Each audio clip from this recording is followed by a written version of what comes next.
Hi everybody, welcome back to English 221. This is for our class for Wednesday, the 9th of March, where we have finished watching the Kenneth Branagh, Emma Thompson performance of Much Ado About Nothing.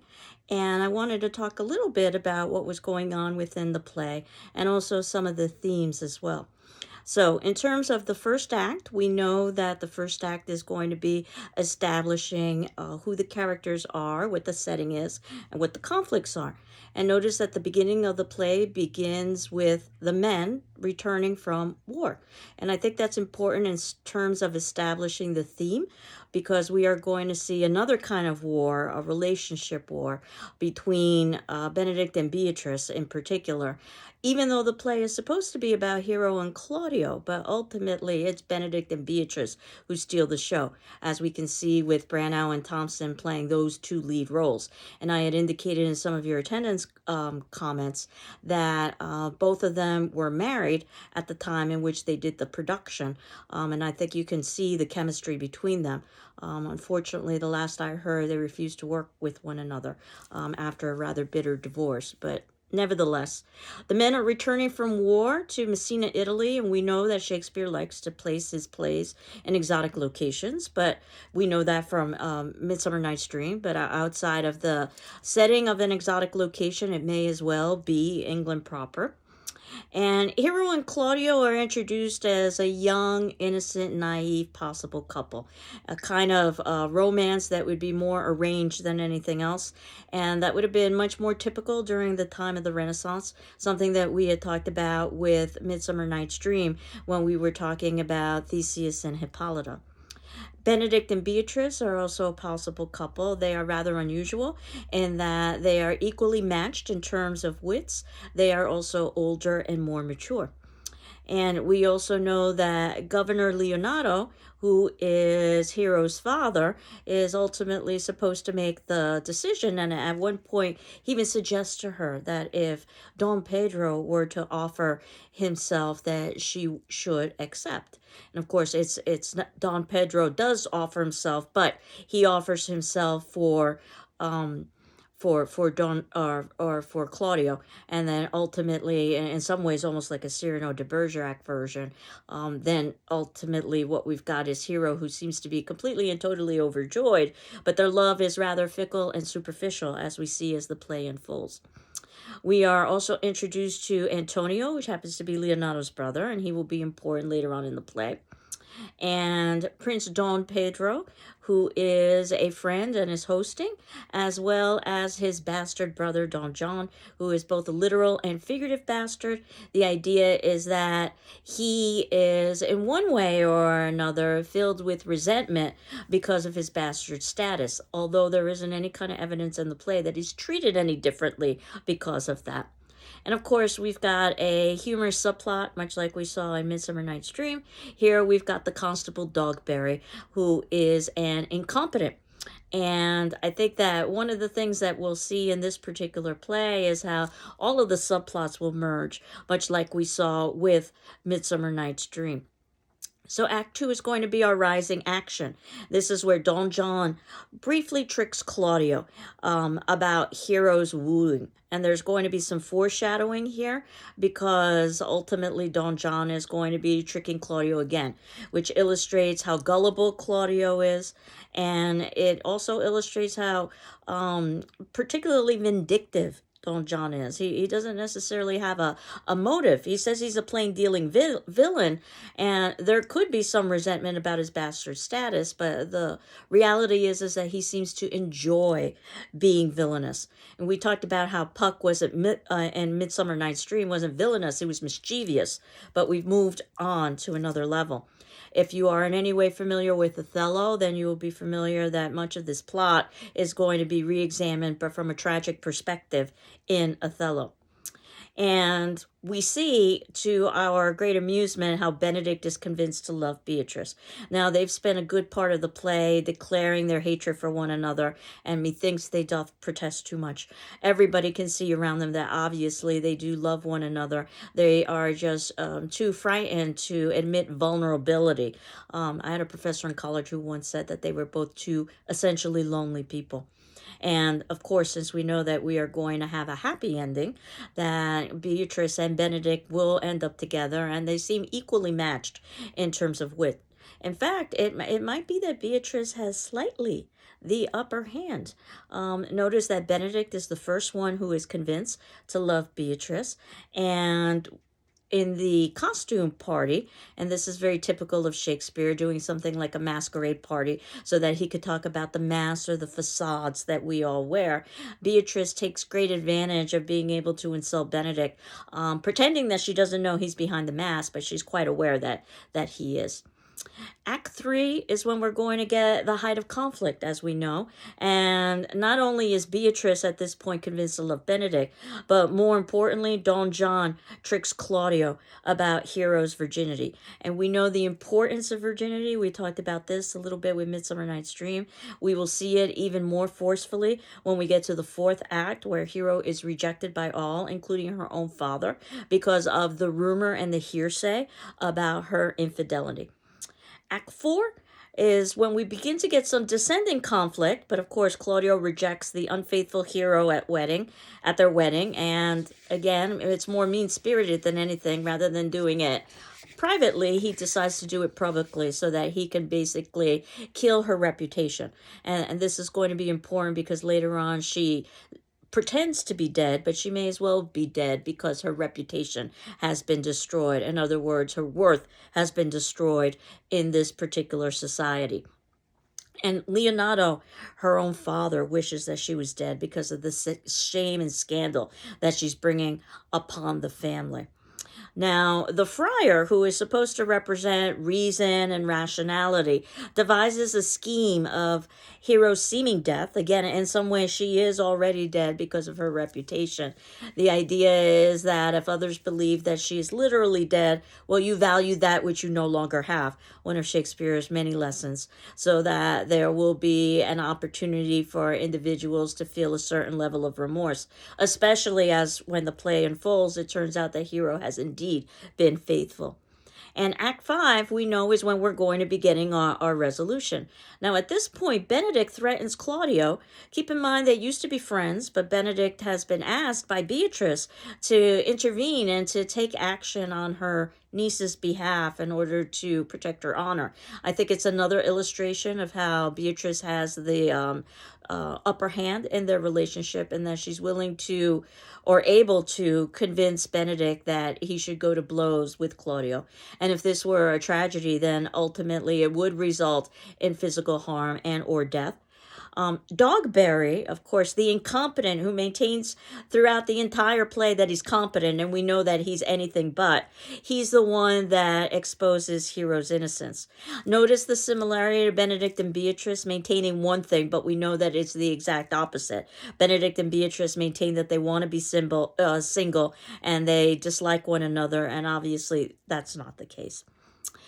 And then Leonardo's niece is basically used as a way for Claudio to make amends to the family, that Leonardo will accept Claudio's apology. Notice that Claudio does not apologize until after Hero's innocence has been maintained. I think that's always been a problematic area for Claudio's character, showing that in the end he cares more about reputation and appearance than he does about Hero herself.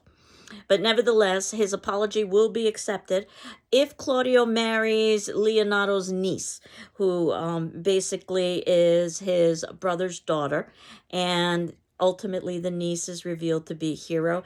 This is very common also in Shakespearean plays, where there is a deception involved and then the reality is unveiled. Claudio and Hero reunite. I know this is quite problematic from a contemporary standpoint, that Hero is so ready to accept Claudio despite his treatment of her. Again, I think we have to think about the time period, and we also have to think about the fact of where we are in the play, which is the 5th act, which means that we're going to need to have some level of resolution.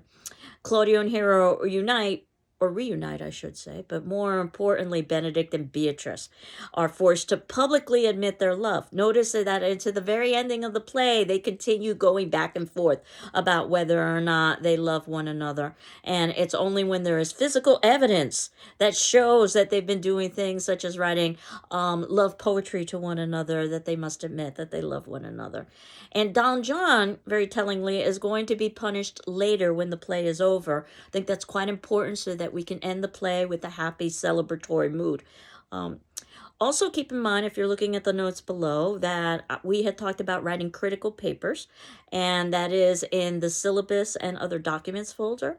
I am going to save talking about quotation, generally speaking, about how to go about quoting when you are writing a paper until after a spring break. And do note that next class and the following class is our spring break, since next week is technically spring break. That would be the 14th, which is Monday, and the 16th on Wednesday. Then I'll just post on our Moodle site that we're not meeting. And then when we return on the 21st, we will talk about, as I indicated, quotation, and also talk about our history play. So we're going to transition away from the comedies, which we know have happy endings. They have mix-ups and misunderstandings, and they show the difficulties in love, to the history plays that are loosely based on English history, and they are very politically oriented, and they also have elements of tragedy within them. In fact, the entire title of Richard II is The Tragedy of Richard II. So as we talk about the history plays, we'll also have to talk about the tragedies, especially when we are finished with Richard II. We will move forward to talk about Macbeth, one of Shakespeare's most famous tragedies, and Othello. As I had indicated, it really is a negative revisiting of Much Ado About Nothing. Notice how Much Ado About Nothing is set in reality, unlike Midsummer. So, and I did this very deliberately. So, if you like fantasy, you probably prefer Much Ado or Midsummer Night's Dream. If you prefer reality, you probably prefer Much Ado About Nothing. And that this play is written in prose as opposed to poetry. And we had talked about how A Midsummer Night's Dream oftentimes utilized poetry to illustrate an individual's status or station. And this was very common in Shakespeare's writing. The idea that it's written in prose reinforces the sense that it's set in the real world, because in the real world, we would be more likely speaking prose, which is complete sentences, rather than in speaking poetry, which is considered to be more lofty. Hero and Claudio, as I had indicated, represent that naive, young, superficial love, a love of convenience. Claudio talks about quite a bit the fact that he's ready to begin a relationship because he has returned from war. So this is the right time and the right place. Benedict and Beatrice being that older, more mature love, but afraid to be vulnerable with one another. And again, because of that, they really are more interesting than Hero and Claudio, especially because I believe that they have some of the most witty dialogue in all of Shakespeare's writing. Don John, again, that plain-dealing villain who is a literal but figurative bastard, who just enjoys creating misery for the sake of creating misery. The friar, who will represent reason and rationality, and he'll be one of the reasons why we have resolution. We see that, again, the importance of virginity, especially for female. And this play is all about the importance of maintaining reputation and the dangers of rumors and hearsay. And again, this idea of the facades that we all that we all hide behind, perhaps illustrated in that masquerade party. The wedding scene, notice that it's the only men standing by Hero are the friar, the voice of rationality, and Benedict. And how quickly it is that everyone turns on Hero. Certainly all the males turn on Hero, even her own father. And notice how Dogberry is so concerned with his reputation. Even though he continues to maintain that he is quite competent, we know that he's incompetent. And again, I had likened that to Beatrice and Benedict maintaining that they wanted to remain single when we know that that's the exact opposite. But this concern with reputation, I'd say, is one of the major themes in this particular play. And if you look at the notes below in section 6, I have some important quotes and themes that I wanted you to consider. In Act 1, Scene 1, line 124. Benedict indicates that he's a ladies' man and that he loves no one. And my question is why? Again, methinks he doth protest too much, that he's trying to maintain a reputation of being a bachelor, when of course that isn't what he wants. Act 1, Scene 1, line 128. Beatrice says she doesn't want love. Why is she so adamant about that? Again, because we suspect it's the exact opposite. Act 1, Scene 1, line 238. Benedict says he will live as a bachelor. But also in Act 1, Scene 1, line 274, Don Pedro thinks Benedict will change. In other words, individuals realize the reality of Benedict and Beatrice, even though they can't admit that to themselves, let alone to each other. And then in Act 1, Scene 1, line 296, as I was indicating, Claudio is interested in Hero, in part because he's back from the war, in part because she's young and attractive, and in part because she is the only heir, which is quite important, which means that Claudio will be inheriting. Again, that doesn't say much about Claudio's character. Act 1, Scene 1, line 320, where Don Pedro disguises himself and as Claudio in order to woo Hero. Part of the rationale for that is that Don Pedro has a higher status, so he's more likely to be successful. There is a practical reason for that as well, that Shakespeare ultimately needs to create an opportunity for misunderstanding, some foreshadowing about what's going to be happening later on. And ultimately, this play is about disguises and facades and untruths and misunderstandings. Act 2, Scene 1, line 19. Beatrice says she will have no husband. But I think what's even more interesting is Act 2, Scene 1, line 239, when Benedict says he won't marry Beatrice.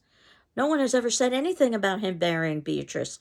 So I think that slip of the tongue there, whether he realizes it or not, indicates that he's been thinking about, well, marrying Beatrice. Act 2, Scene 2, line 33. Borracho, which means drunk in Spanish, by the way, and Don John, they work together in order to stain Hero's honor. Again, this play is all about reputation and the joy that they receive in creating havoc and mishap with others. Act 2, Scene 3, line 6, Benedict says he wants all graces in a woman, and that's an impossibility. There is no such thing as perfection, though he does state afterward that her hair can be whatever color God chooses. How magnanimous of him. Act 2, Scene 3, line 136, Leonardo happens to find on a piece of paper the words Benedict and Beatrice. In other words, it very much reminds me of these junior high school romances where individuals are sort of carving their names into school desks, or at least they used to do that during my junior high school time. Perhaps I'm dating myself. This is a piece of physical evidence. Keep in mind, too, it's foreshadowing what's going to happen at the ending. But Benedict and Beatrice have always struck me as very pre-adolescent in the way that pre-adolescents show their affection for one another by teasing one another and declaring their hatred because they really don't know how to process and accept their feelings. Benedict is so easily convinced to love Beatrice. He just needs to overhear. So much of Shakespeare is through eavesdropping and overhearing. The fact that Beatrice loves him. In other words, he just needs the tiniest of pushes. And again, the importance of maintaining his reputation is something that he has some concern with, but less so now that he believes that Beatrice has some true feelings for him. So he's willing to be a little bit more vulnerable and takes a little bit more risk. Act 3, Scene 1, line 107, Beatrice herself is easily convinced to love Benedict. And personally, I wish the Kenneth Branagh, Emma Thompson version had not had that swing scene where both of them are celebrating their love for one another. I thought it was a little bit over the top. I maintained in some of my responses to your attendance questions that it's not easy to direct and star in a movie at the same time, which is what Branagh did. I think he would have profited from a director who might have perhaps pulled him back a little bit. But nevertheless, we certainly get the sense, since we're watching a popular movie, a Hollywood movie, and I remember when I first saw this movie, I did see it in the theaters. The theaters were jam-packed. In other words, it appealed to a popular audience, even in contemporary times. We know that Shakespeare appealed to a popular audience during his time. and a very young audience as well. So, because basically what we've got is a love story here. And I think what Branagh did is that he made it accessible by putting in perhaps some of those scenes, like the swing scene that I'm not particularly fond of, and using some A-list actors for the time. I don't know if Keanu Reeves was necessarily the best choice for the villain. Um, I think that perhaps another actor could have done more with that particular role. I love the idea, however, that Kenneth Branagh decided to make Don Pedro an African American actor, or to use an African American actor, Denzel Washington, for Don Pedro. It would have been just much too easy to cast an African American in the role of the villain, and I'm really glad that Branagh didn't do that. Now, there's no mention of race in the play, and I appreciate that as well, that Branagh is trying to diversify his cast, not necessarily make it something like a racial commentary. However, when we do get to Othello, it is definitely a racial commentary, because Othello is a Moor, which basically means a black-skinned man. So, at any rate, Claudio easily believes in Hero's infidelity, but of course he easily believed earlier on that Don Pedro was wooing for himself. So this shows how little trust Claudio really has, and really what little relationship. They barely speak with one another, Claudio and Hero. It isn't the kind of witty repartee that we see with Benedict and Beatrice. Dogberry says in his Incompetence in Act 3, Scene 3, line 78, that a watch should offend no one. And of course, that's absurd. You have to offend somebody if you're going to be an effective watch. And then there's a good amount of body language in this play. We saw that with Midsummer as well. One example would be in Act 3, Scene 4, line 26 and 60, where Margaret is using some rather bawdy language. This is when the women are basically alone and speaking to each other about the idea of being heavier and stuffed. The idea of being stuffed with sexuality with the male member. But of course, the idea is that Beatrice has a stuffed nose, but Margaret uses the opportunity to make a sexual innuendo. The height of conflict is in Act 3, but note that it does spill into Act 4 when we get the public rejection of Hero at her very own wedding. Act 4, Scene 1, line 29. And Act 4, Scene 1, line 113, Don Pedro, Don John, and Claudio all abandon Hero. And in fact, Branagh took the opportunity to make that a very dramatic scene where there's literally a punch that goes on. And I remember watching that in the audience where people gasped at that particular scene. Leonardo, as father, rejects Hero because any disgrace that she has is a disgrace on him and the family. That's in Act 4, Scene 1, line 119. And then, of course, in Act 4, Scene 1, line 210, the friar's plan is to fake Hero's death because we value what we don't have. And this is going to be one of the lessons that are supposed to be directed to us as audience.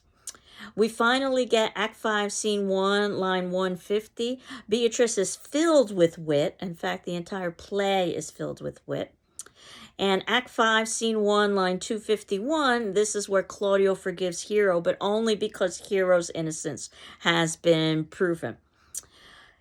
Act 5, Scene 2, line 36, Benedict is bemoaning the fact that he can write only basic love rhymes in terms of his affection for Beatrice. Again, a commentary on what happens when we're in love. We lose our ability to have wit and reason. And Act 5, Scene 4, line 70, the idea that wonder seems familiar. And that's something that I think we also saw in Midsummer Night's Dream and could be a commentary about love in general. And then Act 5, Scene 4, line 79, Beatrice and Benedict, they're obviously going to be put together. Physical proof to show. And throughout the play, we see the war of words between them, the wit and the love in prose. Of course, reinforcing the idea that the men have returned from one battle but are just beginning yet another.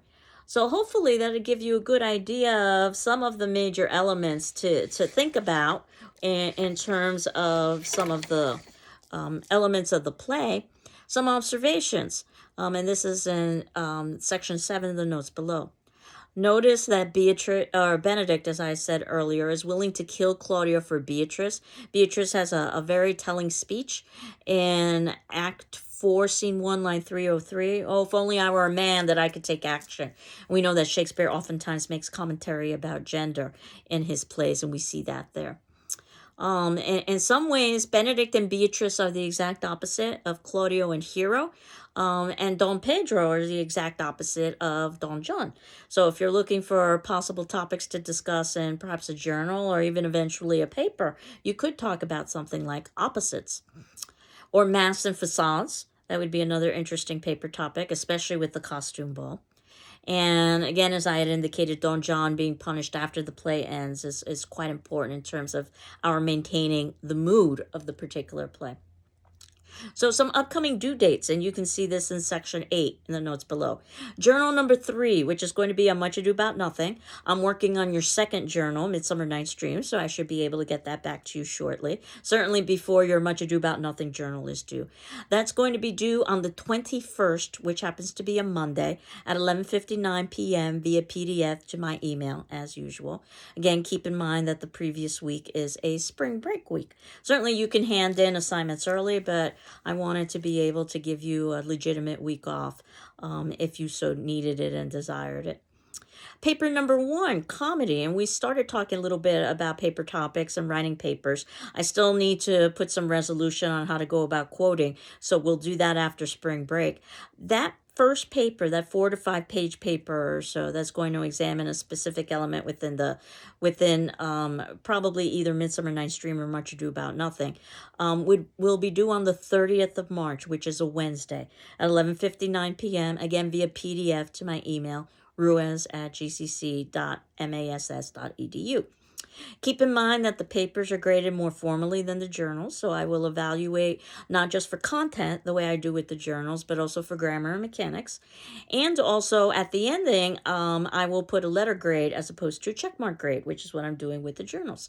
And hopefully a good number of comments so that if you elected to do a revision, and all of you have the option of doing a revision if you'd like, you can incorporate my comments into your revision. And I just ask that you submit in your revision along with the original copy with my comments on it so that I can compare and contrast the two. And you would have up until the ending of the semester to do that, but ultimately the sooner you can get that in, the better for everybody involved. So I see the first paper as a kind of learning opportunity. Now your second paper will be due at the very ending of the semester, so you wouldn't have time to revise it. The only way you could revise it is if you submitted in that paper early and you negotiated with me a revision. But the way the class is constructed is that the first paper is supposed to be the learning exercise that you can revise if you so desire. And then the second paper is just duplicating what you learned from writing the first paper. You would just be dealing with a different set of plays. So while the first paper is probably going to be devoted to comedy, though I had indicated there is some possibility of talking about sonnets, but do note that sonnets are a very different kind of exercise in terms of writing than the plays, just because they're short poems. So you would need to think long and hard about how to go about doing such a thing. And then my suspicion is that paper number 2 would be either on the history play, which is Richard II, or the 2 tragedies that we are going to be reading to end the semester. And that would be either Macbeth or Othello. And then at the very, very end of the semester, I have tacked on an extra credit play. Not that you have to read it, The Tempest, but I wanted to talk briefly about it. It's an example of Shakespeare's genre tragic comedy, and The Tempest is thought to be Shakespeare's last play before his retirement, so this is his last hurrah, so to speak, goodbye to the audience. And if you wanted to earn a little bit of extra credit, you could submit in an additional journal on The Tempest. If you wanted to earn even more extra credit, I will include an extra credit question on the final exam. And we haven't really talked much about the final because we still have a bit of the semester to go before we get to that point. But do note that the final is going to be basically a kind of essay exam where you're going to be asked to either examine quotes in depth or to, in one way or another, write a response to a theme or an issue within the play or one of the plays. And you are able to use outside resources. So it's open book, open notes. If we were meeting in person, you'd have approximately 2 hours to do that final exam. You will have 24 hours to do that final exam because we are meeting online. But again, I don't anticipate or expect that you would devote more than 2 to 3 hours in the construction of that. So obviously your final is not going to be as well written nor as polished as a journal or a paper, and I'm not expecting it to be. It should be a way that you can synthesize the major themes that we've discussed over the semester, and there will be choice within the final. So as we get a little bit closer to the final exam, I'll talk a little bit more about that. But since I was talking about quotation for today's class, I thought that could be our attendance question for today, which would be due on Friday, the 11th of March at 8 a.m. Asking you, what is one of your favorite quotes in Much Ado About Nothing, and why? Again, what is one of your favorite quotes in Much Ado About Nothing, and why? Notice no right or wrong answers here. What's more interesting is the thought process that you're undergoing in terms of doing that. So I hope you're doing well. I'm doing well. Have a lovely spring break. And when we return, we will put closure onto comedies and start talking about history plays. Take care. Bye-bye.